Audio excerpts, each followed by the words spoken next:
welcome to Put's Parcel. My name is Lisa. Let's get dirty. If you haven't joined me before, I'm just your average, everyday, backyard, in-ground gardener in Zone 6B. So today we're going to start talking about bush beans because I've started to pick my bush beans, and then we'll see what else we get into. So I have 2 rows of beans. The first row are dragon tongue bush beans, and the second row are Tema. Tema is a new variety I'm growing for the first time this year. It is a slightly more colder tolerant than other bush beans, so I did plant them a little bit earlier. Bush beans do like to grow in warmer weather. As you can tell, I have put some dust on my plants. They're pretty eaten up, and that is due to cucumber beetles. So what I put on them was Captain Jack's dead bug powder, which is a powder form of spinosad. It will not affect the organicness of my garden, as spinosad is organic. And I did run out of that, and I had to use a little bit of diatomaceous earth, otherwise known as DE. Right? And that is to try to help kill off some of the cucumber beetles. So, bush beans, as I already said, they like to grow in warmer weather. You can start picking them at whatever size you would like them to be. Some people like them thinner, some people like them a little bit bigger. I have found with the bush beans, with the dragon tongue beans, to not let them on longer than what I think they should be on, because they grow extremely quickly. Now that I have started to pick them, I will pick every day. Some people like to pick every other day, but I like to pick every day. With beans, bush beans, and pole beans, the more often you pick, the more they will produce. Their job is to produce flowers, to produce beans, to have seeds, to keep their variety growing. So the more you pick, the more they'll produce. I also wanted to tell you, you might find that when you're picking your bush beans, you have a rash. I get a pretty good rash when I'm done. I can show you when I'm done. And beans have what is called glochids on them, which are little hairs. These hairs help them get water. And what happens when you pick them and you're putting your arms down in the plants is those little hairs break off on your skin, and that causes some irritation. So I'm going to go ahead and get in here and start picking. I can show you some of the beans and the size I like them to be when I pick them. And yes, I did plant them a little close. I wasn't sure how big the Tema variety would get, but I like to maximize my space in my garden because I am feeding my family. And remember, I'm just here to share with you what I do. You do what works for you.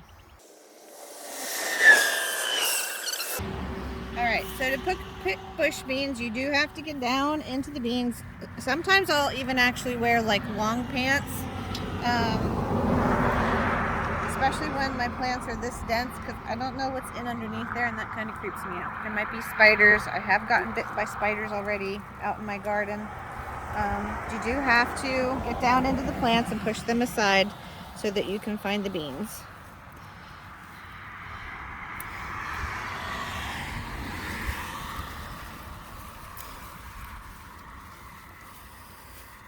They like to hide.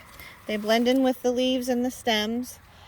Sometimes I will grow purple beans or wax beans just because they're easier for me to see. I'm getting older. The eyeballs don't work quite as well as they used to.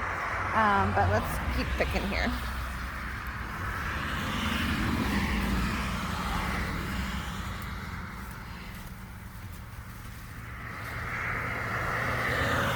Okay, I'll be back when I'm finished with this row, and we'll look at the dragon tongue bush beans. So here's the amount of bush beans that I picked from that one row. Again, they're just starting to produce. I did want to go back and talk about the diatomaceous earth, or DE, a little bit before I continued and pick the dragon tongue bush beans.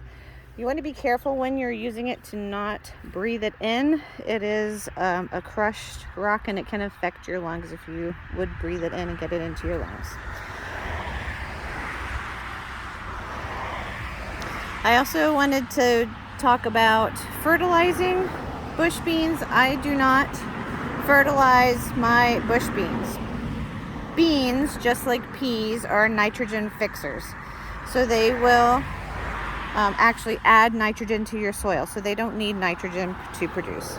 So let me put these in my pouch and we'll move on to the dragon tongue beans. I just wanted to remind you, stay hydrated. I don't know how the weather is where you live, but where we are, we're in 90-degree temperatures with like 70% humidity. So it's quite hot and steamy out here.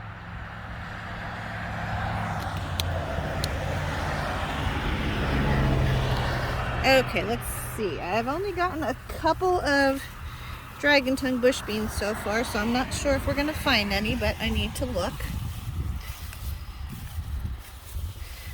With dragon tongue bush beans, I have found that even if they do get too large, they're still very soft. So here's a nice size one. I tend to find that gardening brings out my creativity. Green beans are cute, they're delicious, but to grow something like this intrigues me, and this is where gardening takes me. Different colors of varieties of the plants that I grow. So there's a nice one. See if we can find any more. Here's one.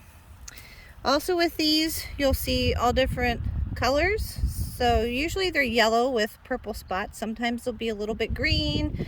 Sometimes they'll be more green. Sometimes it'll be more purple. I think it's cool, because I know what I'm gonna find. And with these two, you have to move the plants aside to find the beans.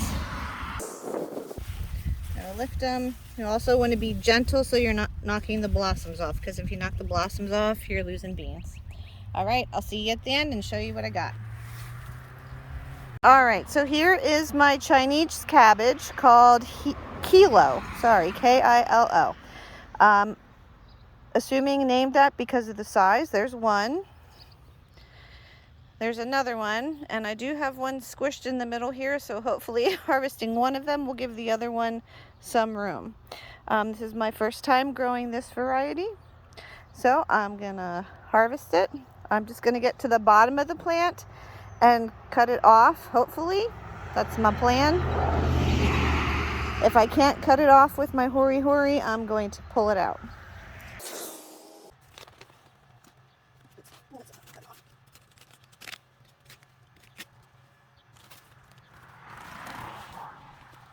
I'm just trying to pick this sucker up.